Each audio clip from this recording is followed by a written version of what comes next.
Livro Povos Primitivos e Manifestações Supranormais, de Ernesto Bozano. Capítulo 1. Pancadas e quedas, movimentos de objetos à distância, telecinesia, levitação humana.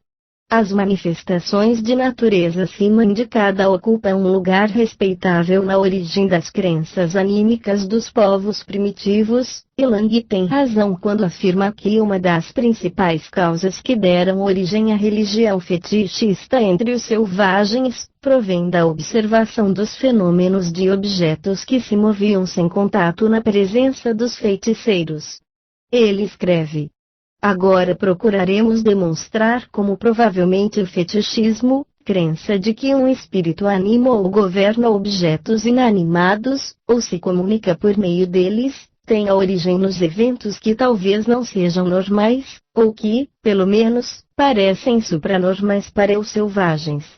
Havíamos visto qual é a razão pela qual um selvagem pressupõe que um espírito more numa certa relíquia inanimada, como num crânio ou em outros restos humanos, mas, como ele pôde chegar a presumir que um espírito habite num pedaço de madeira ou numa pedra? Charles Darwin viu duas mulheres feiticeiras na ilha de Keeling, que haviam vestido uma pesada colher de madeira à guisa de uma boneca, colher que antecipadamente haviam colocado sobre a tumba de um seu querido defunto. Ora, aconteceu que, a cada retorno do plenilúnio, aquela colher se animava, saltando e dançando convulsivamente, como fazem as mesinhas nas modernas sessões espíritas. Bonnie Bell, na obra Journey em Ásia, cita o episódio de um lama mongol a quem lhe haviam sido roubadas diversas peças de damasco. O método a que ele recorreu para descobrir o culpado foi o seguinte: sentou-se numa cadeira e esta, serpenteando e saltando, transportou-o até a tenda do culpado. Em circunstâncias semelhantes, os indígenas creem ingenuamente que a cadeira seja animada por movimentos espontâneos. Mr. Rowley informa que, em Mangaja, um feiticeiro, propondo-se a descobrir um criminoso, pôs-se a praticar cerimônias mágicas com 2 bastões de madeira que colocou entre as mãos de um jovem. Ele prossegue assim: de um momento para outro, os bastões começaram a agitar-se violentamente entre as mãos do jovem. Depois, forçaram-no a girar vertiginosamente como se estivessem em delírio e, por fim, escaparam-lhe das mãos, indo rolar no chão, aos pés da mulher de um chefe, que foi logo denunciada como culpada.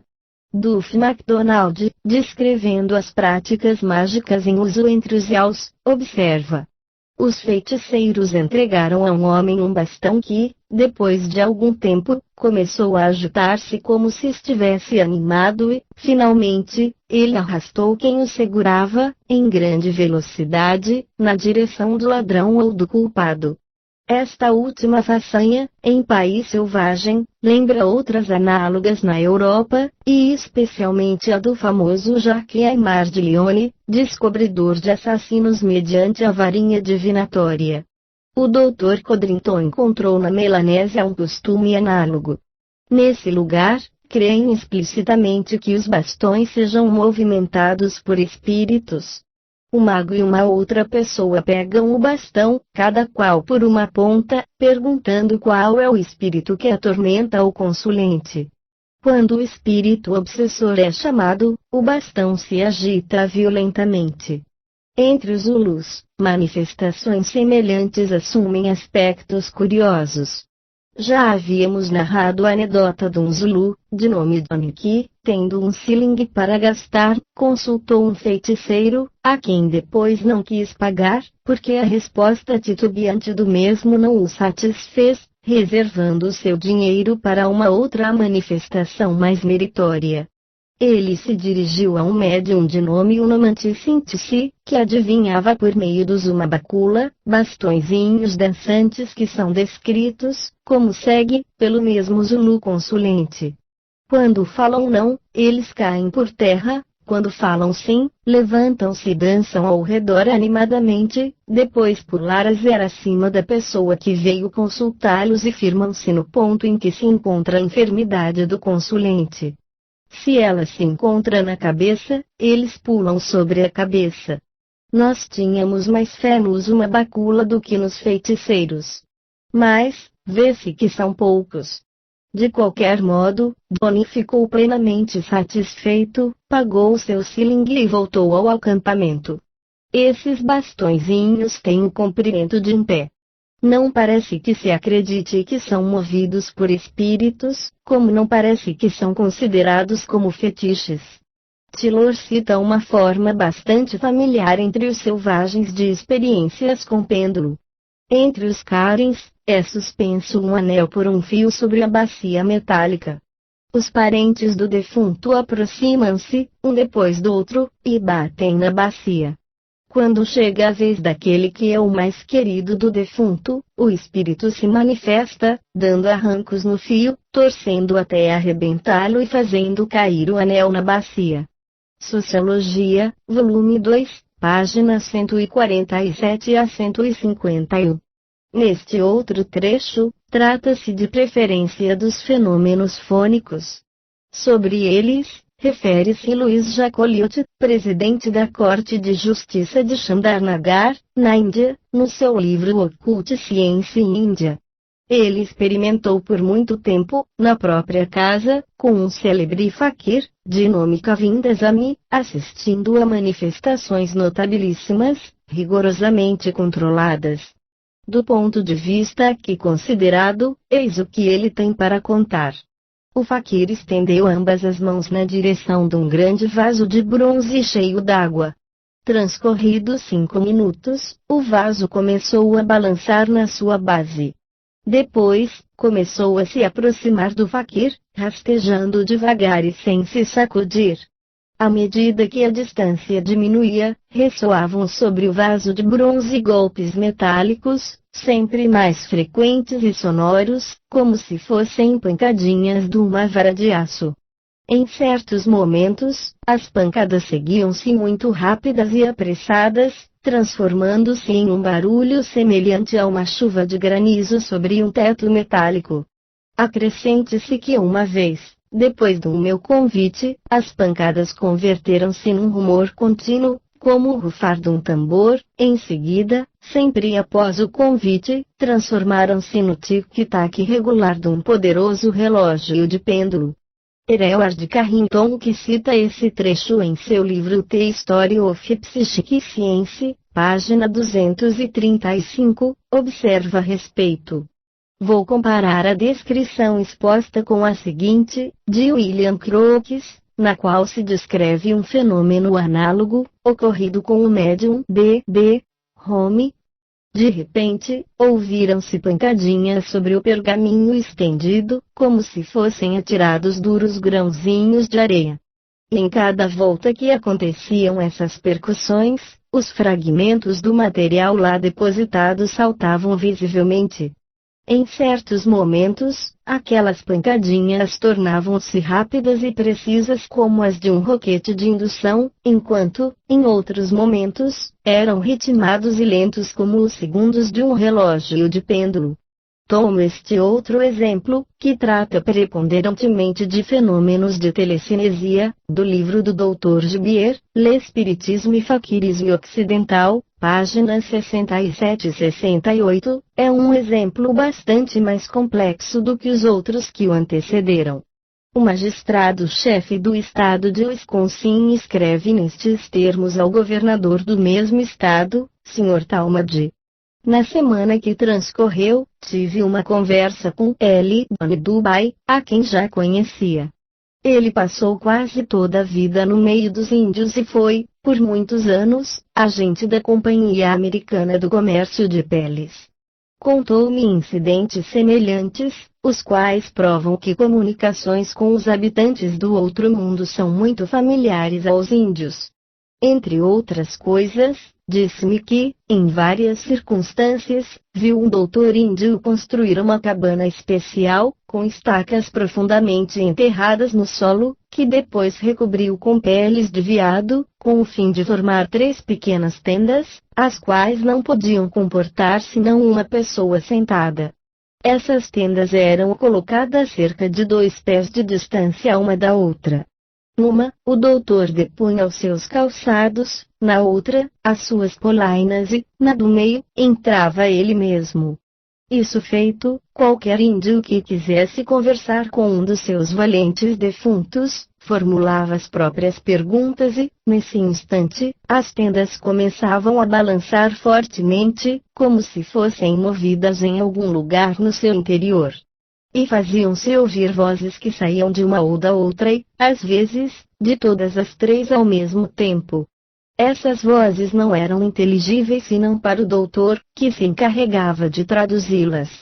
Dubai disse-me que, muito frequentemente, ele havia agarrado aquelas tendas, fazendo uso de toda sua força para fazer parar os movimentos, mas sempre inutilmente, que nessas situações, ele não havia nunca deixado de erguer imediatamente a pele que encobria a porta para assegurar-se de que no interior dela não estivesse alguém.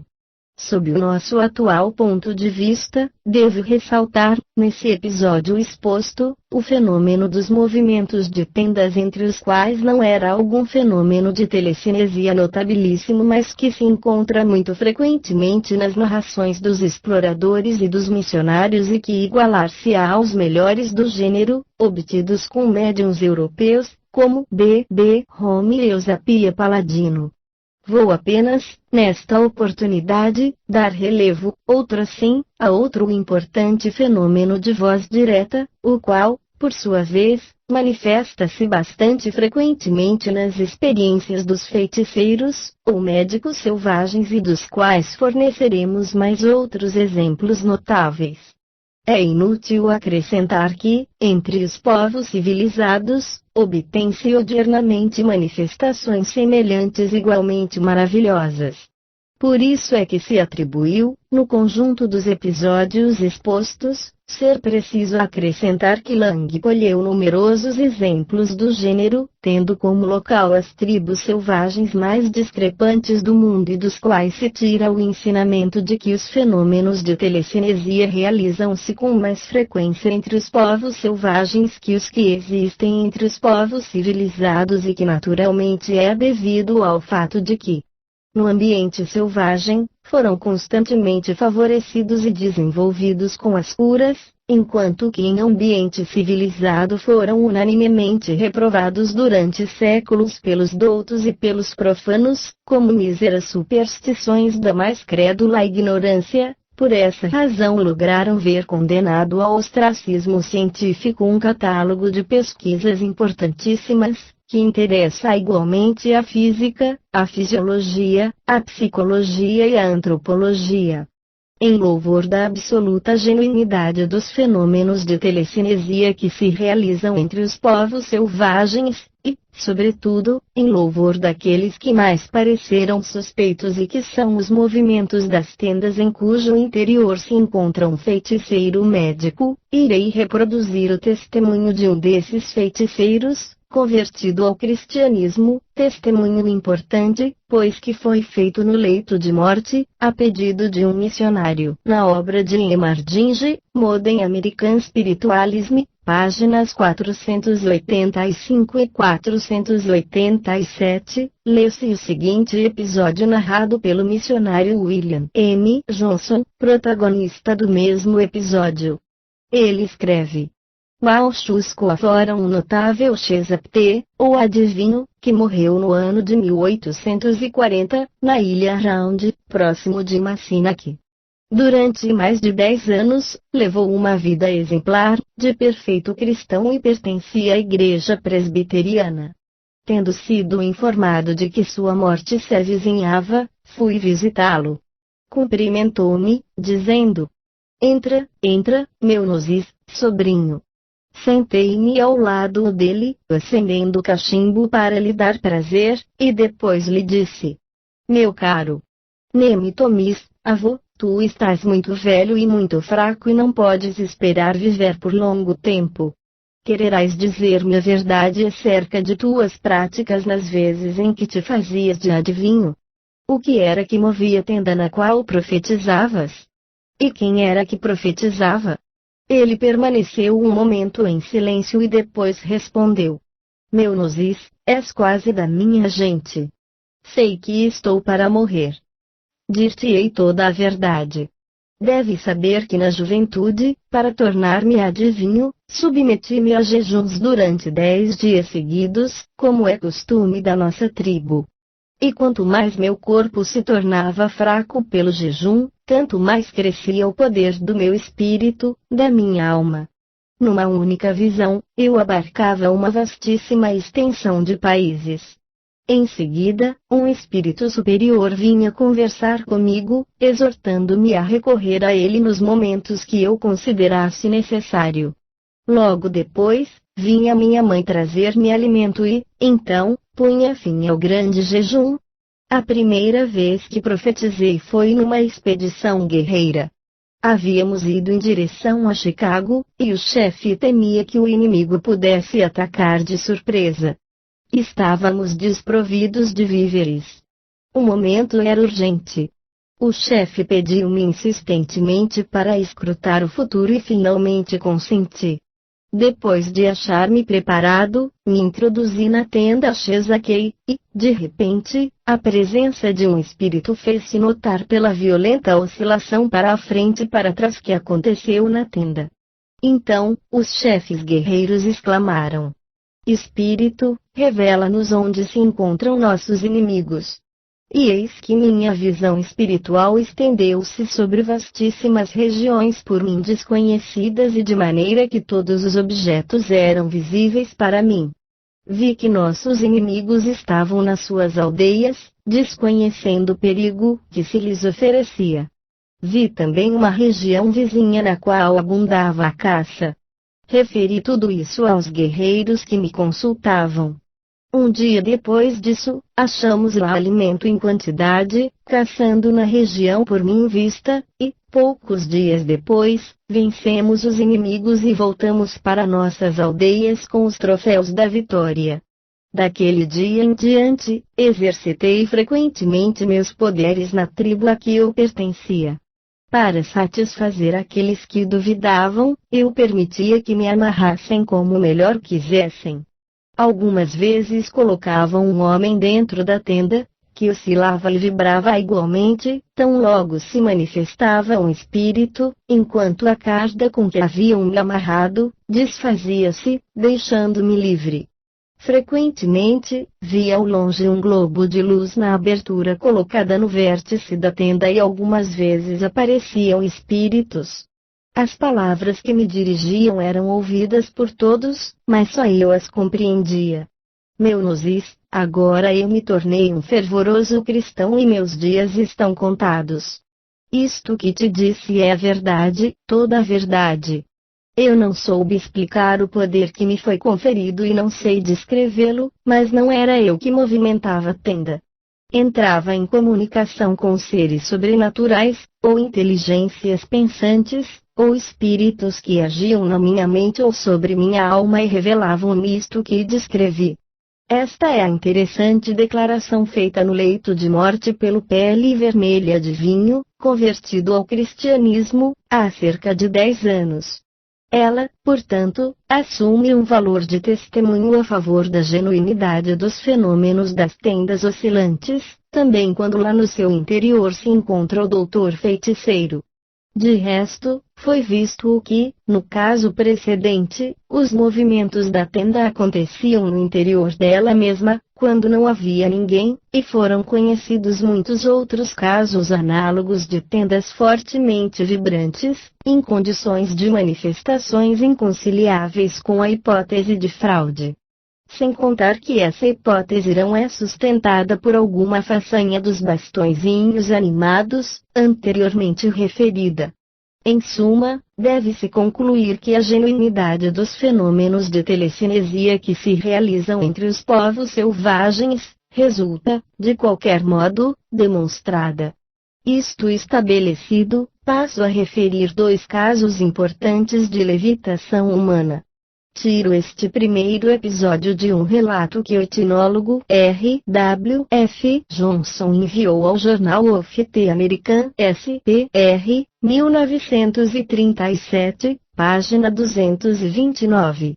Ele declara: Desde os mais remotos tempos da história dos povos, os viajantes que se aventuraram em distintíssimos e desconhecidos países, voltaram contando haver assistido a experiências maravilhosas de ordem supranormal. Todavia, houve sempre uns céticos endurecidos, prontos a contestar a verdade do que narravam concordemente os viajantes. E odiernamente também em que viajar para quaisquer regiões do mundo é empresa fácil, os exploradores e os missionários continuam a contar a mesma maravilha, mas os falsos eruditos de todos os grupinhos não se rendem, não discutem, não refletem e escapam, atribuindo-lhes a fantasia muito fervorosa de observadores incompetentes.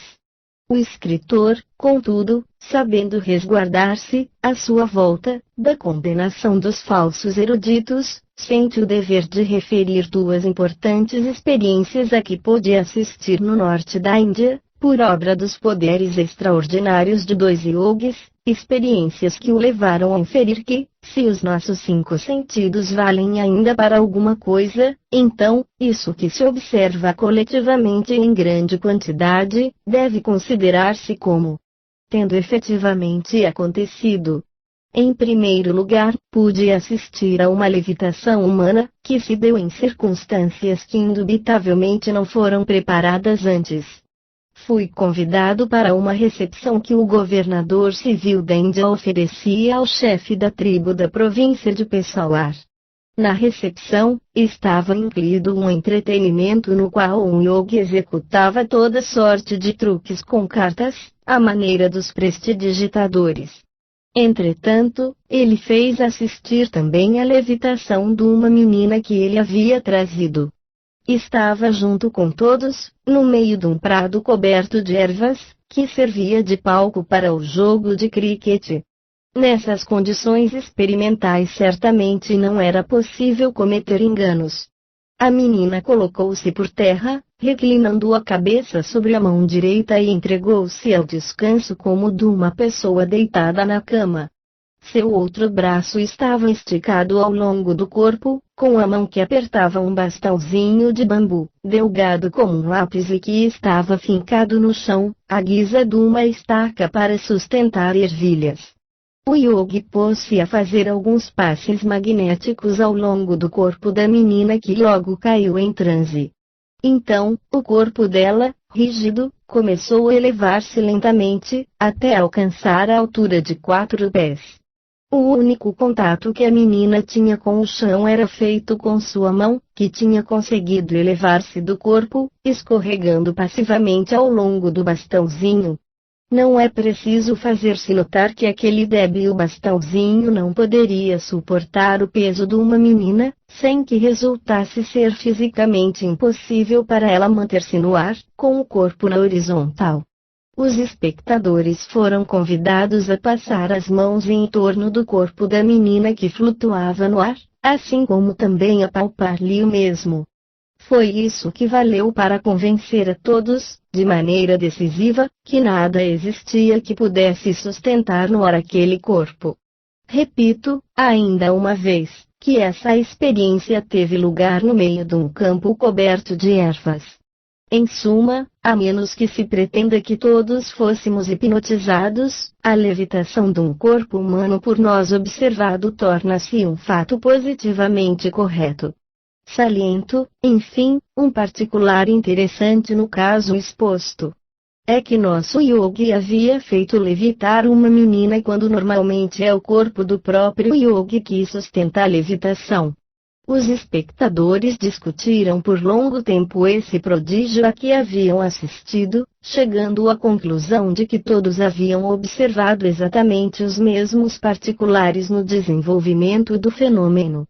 Os espectadores europeus foram concordes em reconhecer haverem assistido a um fenômeno inexplicável pela ciência oficial, enquanto alguns dentre eles acabaram exclamando: "Só Deus poderá explicá-lo."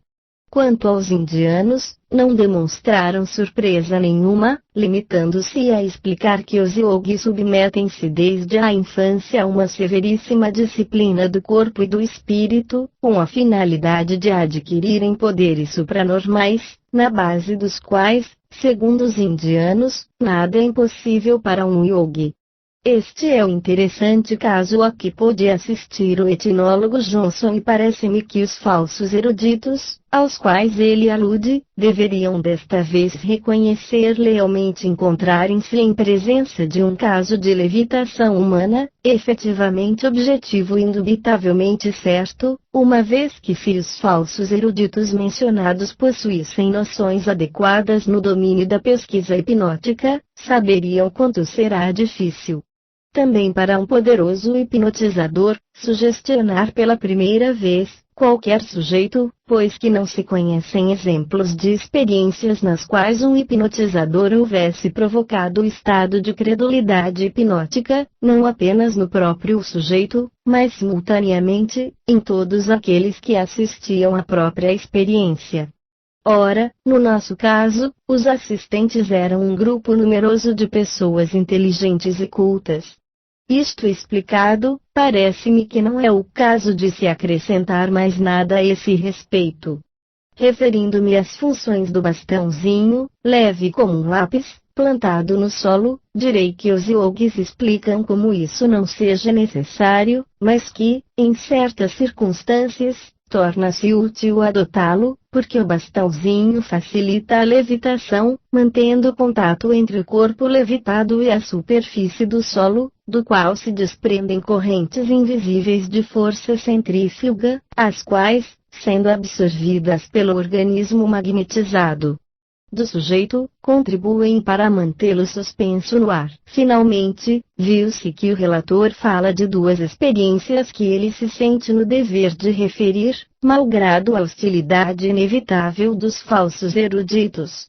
E é provável que, se ele teve o cuidado de se precaver contra críticas se os mesmos, apostrofando-os com merecida censura, isso não foi especificado no episódio exposto, bastante assimilável também pelos falsos eruditos, bem como pelo outro incidente de viagem por ele referido, no qual parece muito mais prodigioso.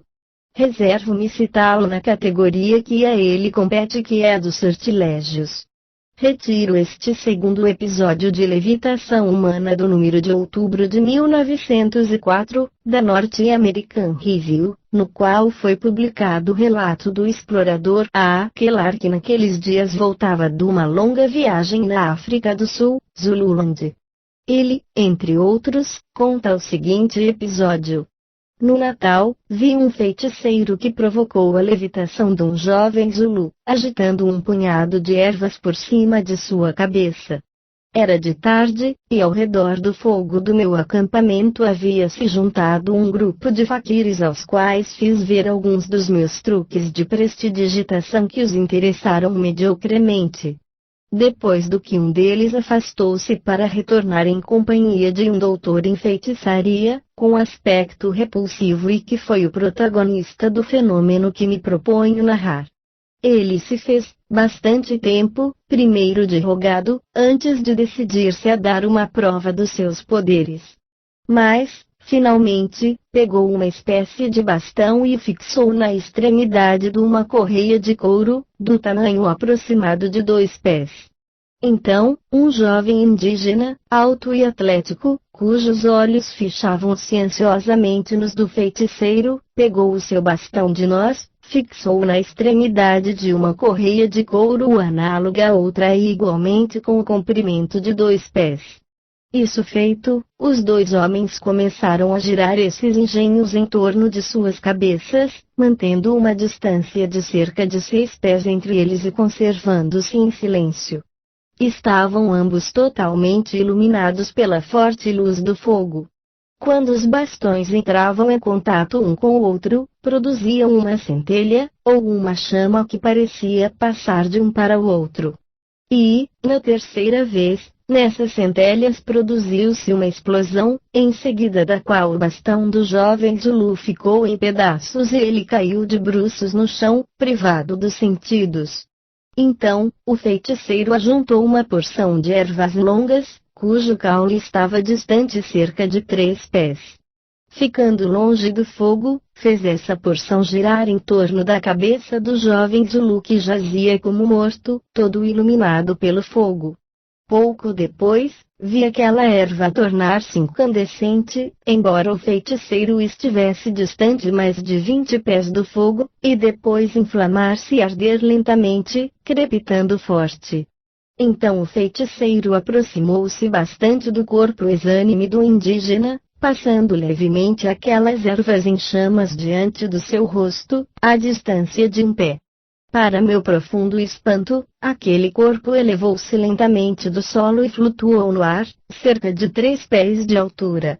Elevava-se e abaixava-se conforme os passes feitos com o feixe ardente fossem lentos ou rápidos.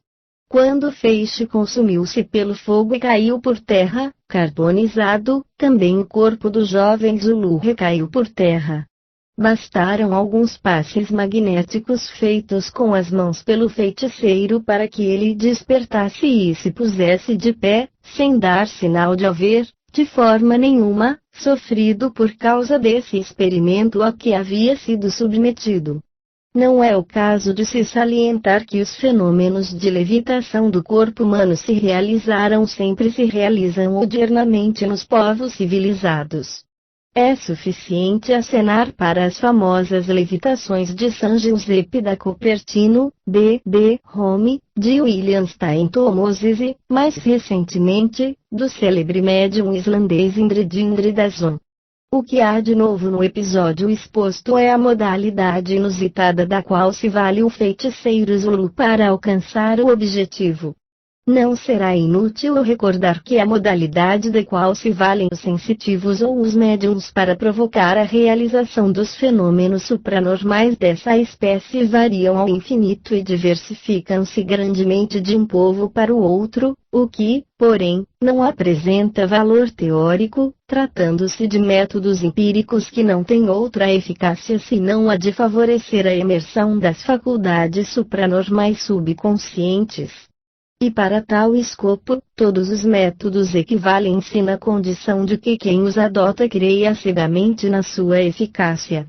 Aqui, não apenas nos encontramos diante de circunstâncias episódicas que não posso considerar no mesmo pé da variedade habitual dos métodos empíricos predisponentes a uma dada forma de manifestações supranormais, já que o fenômeno do bastão, daquele que se fazia de sujeito, demonstra que, nas práticas do feiticeiro, entrava, de alguma maneira, a eletricidade sob forma de saturação eletromagnética do bastão, ou do sistema nervoso dos protagonistas. Tanto mais se considera a analogia, que o fenômeno em exame apresenta com o outro dos raios globulares, que explodem como bombas, assim como havia explodido o bastão do indígena. Querendo prosseguir nesse esboço elucidativo do fenômeno, poder-se-ia torná-lo válido recorrendo a uma outra analogia de natureza igualmente eletromagnética, observando que, do mesmo modo no qual um ferro imantado, vale dizer, eletrizado atomicamente, atrai um pedaço de ferro não imantado, assim o feiticeiro, saturado de eletromagnetismo, atraía e levantava o corpo negativamente eletrizado do sujeito. Além disso, com essa hipótese se explicaria facilmente também o fenômeno de incendiarem-se espontaneamente as ervas nas mãos do feiticeiro, fenômeno que aconteceria pelo encontro de duas correntes elétricas contrárias, efeito a todos familiar no sistema caseiro de iluminação elétrica. Observo, não obstante, que toda vez que se acolhessem essas explicações, bem entendido, a título de hipótese de trabalho e nada mais, permaneceria também a necessidade de se resolver o mistério dos médiuns europeus que se elevam no ar por virtude própria. Vale dizer, sem intervenção de um feiticeiro ou hipnotizador que funcionam como imã humano. E equiparo com as induções porque ao prossegui-las conduzirão longe do escopo do presente trabalho que consiste, entre outros, em demonstrar, com base nos fatos, que todos os fenômenos pesquisados pelos odiernos cultores da disciplina metapsíquica, realizam-se de forma idêntica entre os povos selvagens com a consequência teórica que deles derivam.